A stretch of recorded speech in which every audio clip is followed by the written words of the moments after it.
Welcome to Changing the Conversation. This podcast explores the mix of diversity, culture, and tech innovations in our industry.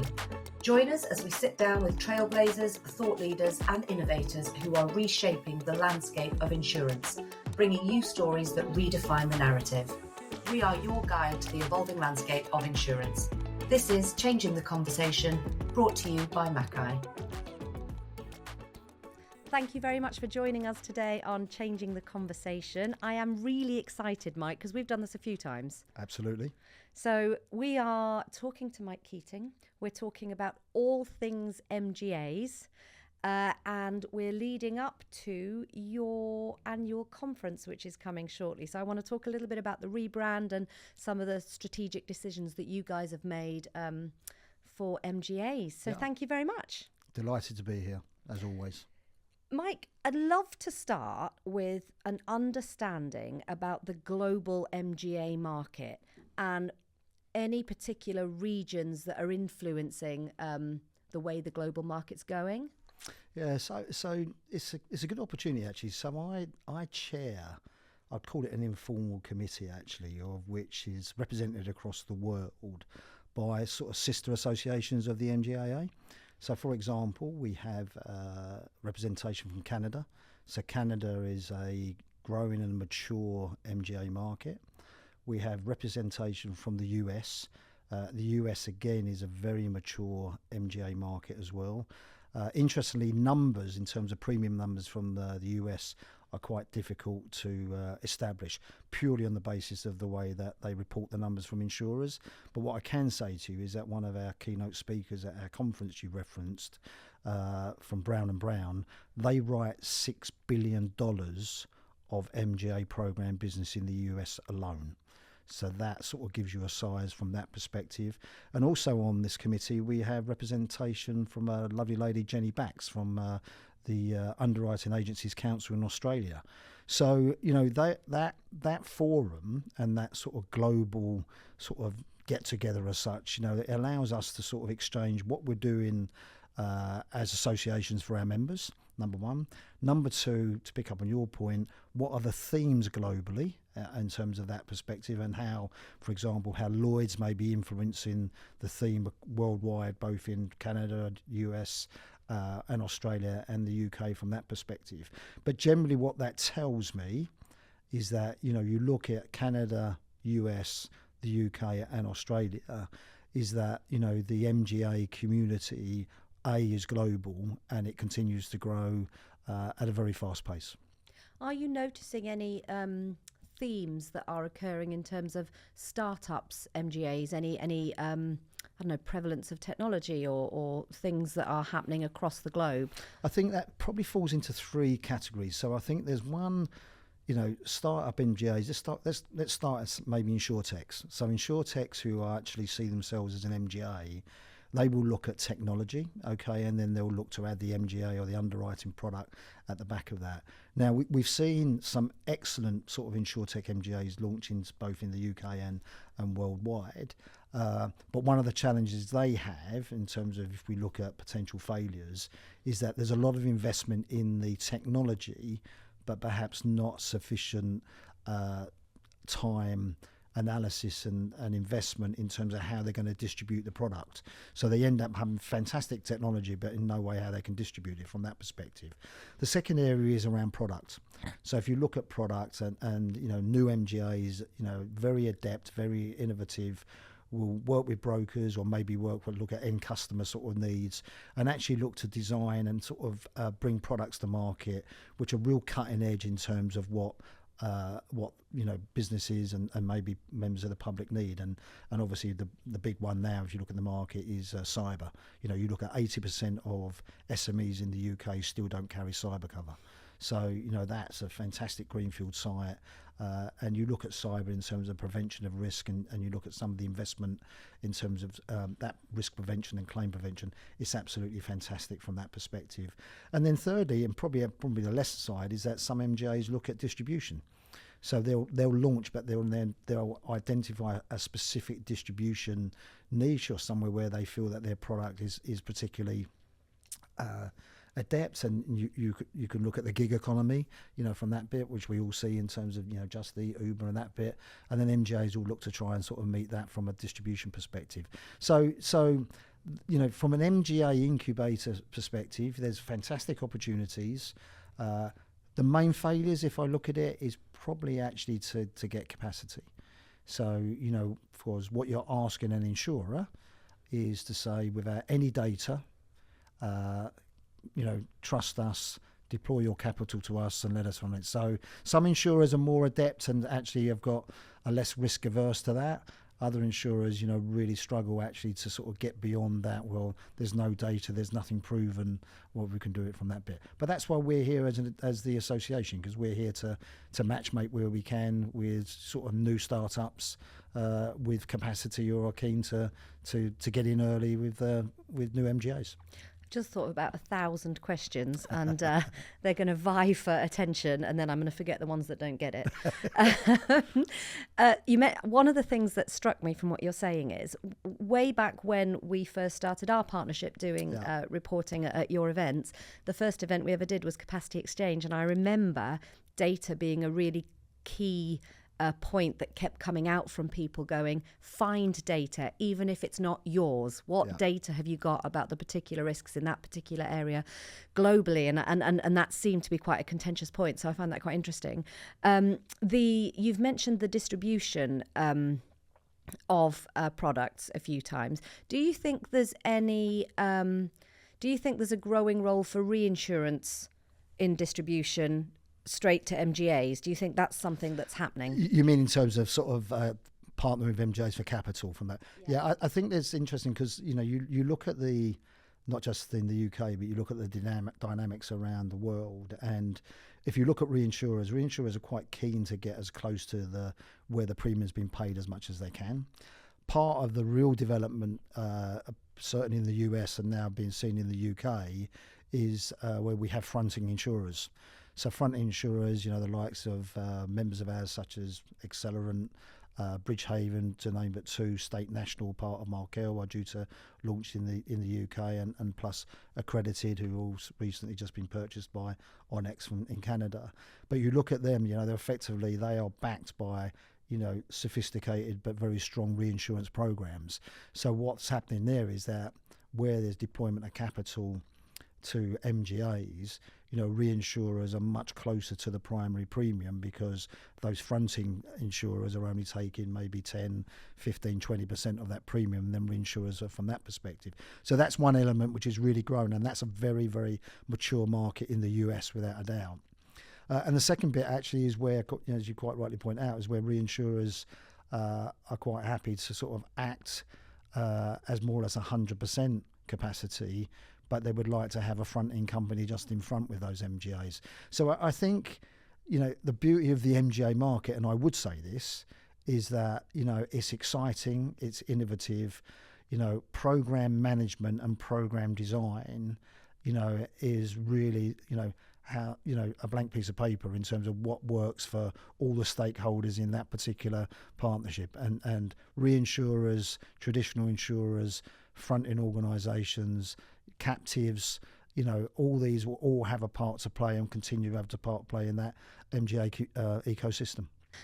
Have you noticed since COVID, or since whenever, an upsurge in new entrants to the market, and what's happening to the numbers of those that are failing? Does it affect membership numbers? Is it a global problem? Is it a problem at all? It certainly doesn't affect membership numbers. We provide, as you'd expect us to, a real sort of level of service to MGA incubators.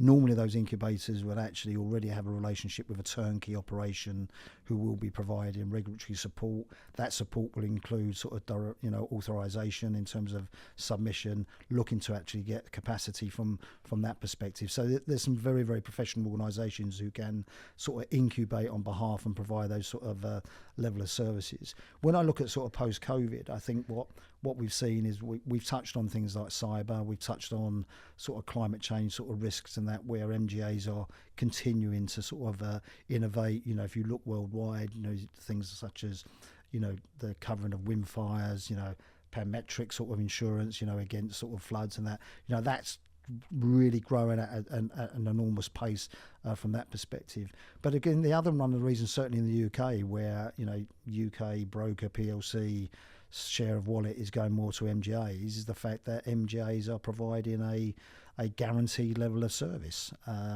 and brokers now see MGAs as an integral part of their placing strategy.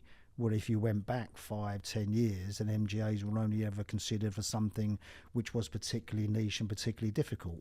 MGAs are still sought out for that reason, but generally MGAs are just seen as part of the overall fabric of placement. And at our 2023 conference, when we had a broker panel at the MGAA conference, brokers were very keen on that panel to say that to a panel participant, that since COVID, the increase in terms of placement into MGAs had probably gone up by between 20 and 30%. Wow, Yeah. That's incredible. That's just talking about the continuing along the theme of the distribution, You guys at the MGAA are sort of re-strategizing. No, that's the wrong word. Rebranding, and a lot of your flagship events that you are running alongside this broker relationship. Talk to me a little bit about the importance of the broker for MGAs and why the MGAA are focusing on that. Yeah, so when we look at the profile of our membership, so as of today, we've got 235 MGAs who place in excess of £12.5 billion into the UK and Irish market. So this is a huge part in terms of what they're doing. And then when I drill further down, over 90% of my members deal with the broker community from that perspective. So I'm here not only for our MGAs but both for our supplier members and our insurers. I'm here to act as an ambassador for our members.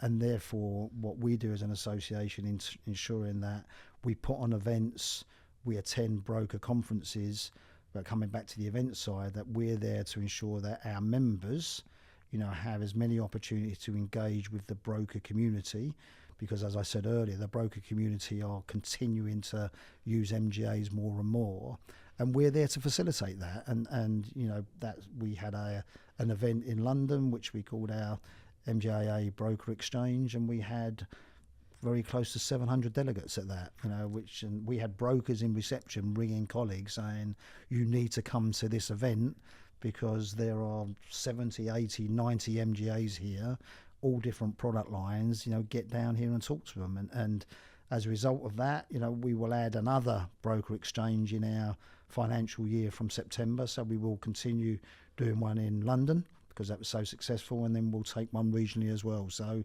that is just part of our process. In September also of this year, we will be launching a broker magazine, and that will allow our members, MGA members, to showcase what they're doing again for the broker community. And as I've referenced, we will always look to attend as many broker conferences, to promote the MGAA and its MGA members. And let's not forget your podcast. Yeah, and we have our podcast, MGAA Conversations, that's right, which is going extremely well. And we've had, as you would know, a wide, diverse episodes, covering all sorts of clever and interesting people from the industry. I'll say that with a big smile. Yeah. Talk to me about the annual conference, because you've got sort of the theme of the annual conference is the power of partnerships. Correct, yeah. Talk to me about that. So in 2023, we took a theme, which you'll be aware, was community in action. And I feel that the power of partnerships is a real natural, seamless transition from 2023 into that. You look at the relationship between our MGAs, their capital partners, our brokers, our very valued sort of suppliers providing excellent products and services. And the power of partnerships, and the theme we're looking at this conference, is to say, never forget how important partnerships are, number one. Number two, about how can existing partnerships, both be widened and deepened for the benefit of all stakeholders, and what does that look like? Thirdly, never take partnerships for granted from that perspective. But effectively, in the MGA community, in any community really, the importance of integrity, transparency, understanding everybody in the partnership, what their objectives are, and then ensuring that they are aligned with everybody's in that partnership is absolutely critical. And we're really excited about the panel, sessions we've put on, our keynote speaker, to actually just amplify and ensure that, all of the delegates and people who sort of, cannot attend, but, will get the collateral afterwards, take a pause and look at their current partnerships and say, can we do more? This is very, very important to us. Are we spending enough time of it? And that's what we're there to do. So really exciting. I'm really excited about the event, as I get to go and speak to people at the event about what they think, and it's always absolutely amazing feedback. So we've talked a little bit about the global market and the different players that you're involved with, and how that kind of shapes new entrants to the market, and also the distribution channels in the market. What about the new generation? And I know you guys have the next gen. What are we doing to bring more people in from university and sort of high school education to bring into the MGA market specifically? I'll try not to get on my soapbox on this. Please do. But, I feel we all, and I would say individually, certainly people who've been in the industry sort of as long as I have, and many people who you will be interviewing on this podcast, we have a moral obligation to try and give back as much as we possibly can. And we also have a moral obligation to actually showcase what a fantastic industry we are in, and how you meet and have lifelong friends when you go through sort of this industry, which, I've got and sort of, and no doubt many of my colleagues have got from that perspective. So there was a great example given to me in terms of how, and it might have been the LMG group who actually did it, the London Market Group, where they did a presentation to sort of school leavers, and they did it using sort of images. And I thought it was a fantastic idea. So what they did, they put sports stadiums, they put rock concerts, they put Formula One, they put sort of horse racing. So all visuals and basically fine art, and basically said to the group, you do realise that all these things have to be insured.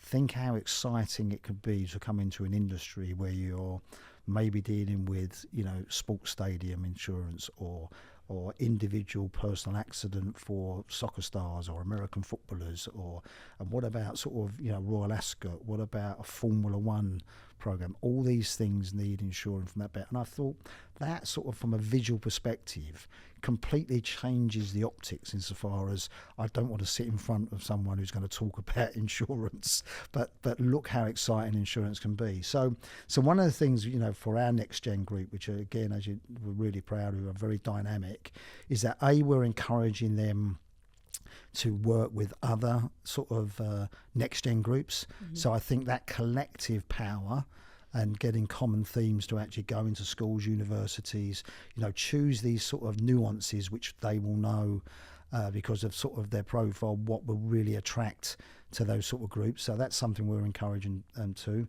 We also, for people in the industry, again, our group has got a mentoring scheme, which again is fantastic to ensure that people, as they sort of develop their career, they've got people who can give them advice from that perspective. And interesting, touched on sort of the MGAA conversations, and one of the questions I ask all of sort of our episodes about, what should we be doing more for younger people and that attractiveness, and the actual passion from all the individuals I talk to is off the scale. I think something what we need to try and do as an industry, and I think the next gen groups around, LIBA, BIBA, MGAA, sort of, LMA, whatever, are doing a great job. I think the more they can harness together, the more impact we will have. And that's something I know, speaking to, my sort of peers at those organisations, that they are just as keen for that sort of collaboration to try and do it, because there's strength in numbers, isn't there? And there'll be strength in that message. So that's something we're doing. And again, every single person in the industry, I think, as I said, has a moral obligation to actually try and put back and attract more people into the industry. So I will step off my soapbox now from that bit. If I may. I've had some really interesting conversations around this. Had some at Bieber with AJ and his team. I've interviewed Howard from the Insurance Museum about the stuff that they're doing, and I really think that there is something that should be done from school age to teach children about the global economy and how insurance underpins that. Yeah. Because I think that children don't associate those things, and actually, I want to be an investment banker, I want to be an economist, I want to be in insurance. It's all very much part of the same thing. So I really think there's a lot to do there. You guys are obviously doing a lot. Talk to me about the MGAA and the next 5 years, taking into consideration all that we've discussed today. Where do you hope to be, see? What are the strategic plans? I think we, first and foremost, under my tenure, we will never become complacent. We are there to represent all our members. So the key for us in the next 5 years is to ensure that our membership proposition is both exactly what our members require now, but also is ahead of the curve for what they need in the future. So if I look at the 3 pillars we adopt currently, we have events and networking events. So, and they will be large and small, and you've already referenced our sort of annual conference sort of coming up in July this year.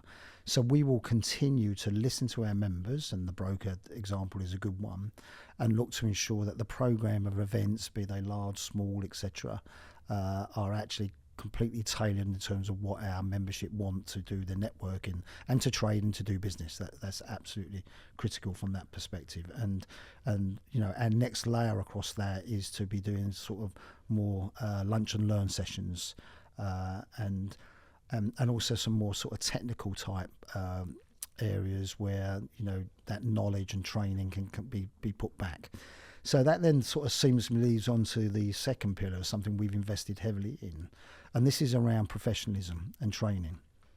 So we, in the last sort of 2 years, we've put on something we're really proud of in terms of a program of learning and insights, and that will cover sort of technical underwriting, technical claims, what we do with Lloyd's, our compliance, personal lines as well, operational insights. So a whole range which actually gives back and gives insight, through a series of masterclasses delivered by our other members in terms of what they should be aware of now, what they should be looking for in the future. You take our operational insights, with fast-moving technology, we have experts saying, no, this is what's real, this is what's a myth in technology, and this is what you need to be thinking about your business going forward. So that's something we will always do. And then the third pillar, quite rightly, is what we do as a trade association, is ensure that anything in terms of regulation in particular, which can impact our members, that we are sort of very smart on that, and that we are lobbying, ensuring that that our members have a voice on that bit.